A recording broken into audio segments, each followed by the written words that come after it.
Devo antecipar os meus recebíveis? A primeira coisa que você tem que saber é, quando você vende e usa uma modalidade de parcelamento do seu recebimento, é porque aquilo é uma forma, provavelmente aquilo é uma forma ideal para o seu cliente, não para você. Para você é melhor sempre receber à vista. Vendeu, recebeu. Só que nem sempre, dado o valor, dada a forma que você está fazendo, dado o tipo de cliente, é fácil você fazer isso. Parcelar, usar modalidades diferentes de pagamento que jogam o seu recebimento para frente, é uma forma boa para você aumentar suas vendas. E aí tem um jogo que você precisa fazer e entender o quanto aumentam as minhas vendas se eu, em vez de vender à vista, vender parcelado. Então essa é a primeira análise que você tem que fazer antes de saber se é bom antecipar recebível ou não. Porque senão, cara, vende no Pix. É melhor vender à vista, receber logo. Não tem nenhuma dúvida. Então é melhor sempre receber à vista. Quando você analisa se que pro teu cliente é melhor, cara, se eu dividir em 10 aqui eu vou dobrar a minha venda, aí você fala, opa, peraí, se eu dividir em 10 vezes o meu cliente, a minha receita dobra, eu vou vender o dobro do que eu vendo hoje. Vamos fazer uma análise aqui para saber como é que eu posso jogar isso na conta e saber se faz sentido. Se você demorar para receber e o teu recebimento for no fluxo, ou seja, você vai receber durante essas 10 parcelas, você precisa calcular o tamanho que você vai precisar de capital de giro para ver quanto tempo você vai demorar para receber essa grana, se você tem fluxo financeiro, caixa para sustentar recebimento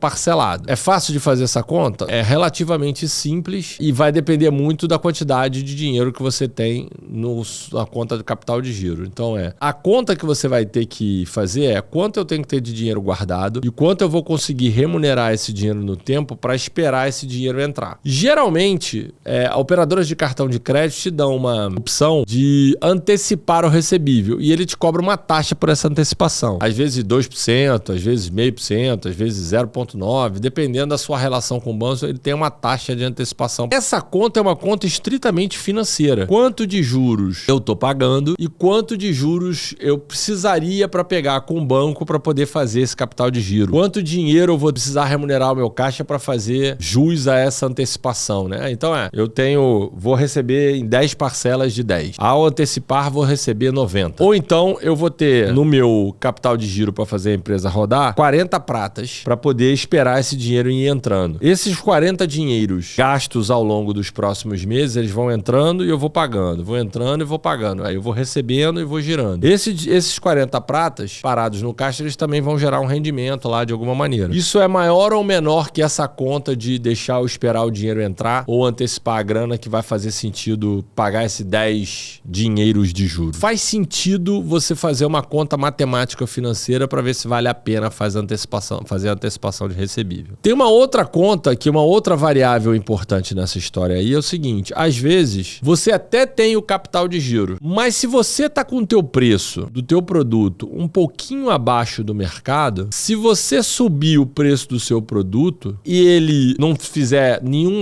gerar nenhuma sensibilidade no pagamento do teu cliente, ou seja, a sua venda não vai diminuir em função do aumento que você fez do preço, talvez valha a pena você jogar o custo dessa antecipação para dentro do preço, antecipa e recebe à vista. Para você vai dar no mesmo, você vai receber a mesma coisa. Mas isso só funciona se você tiver margem no preço o suficiente para que ele não altere o volume de venda. E tem uma terceira variável importante para você calcular sobre a antecipação de recebível, que é o seguinte, você tem fluxo de caixa? Você tá com dinheiro na conta? Se sim, ótimo. Se não, talvez não tenha opção. Assim, você vai vender, vai pagar em 10, vai pagar em 12, vai pagar em 13, o cara vai pagar em 15, em 20, em 60, você vai dizer, cara, bicho, antecipa o recebível que eu tenho uma conta semana que vem para pagar. E aí, você tem que antecipar o recebível. Então, a decisão de antecipação de recebível, nesse caso, não tem nada a ver com o custo do dinheiro, com os juros, com a forma de pagamento, com o preço, tem a ver com a necessidade de fluxo de caixa. Às vezes, você tem que vender e antecipar o recebível, não tem como fazer diferente, para você poder sobreviver. Essa estratégia, essa necessidade de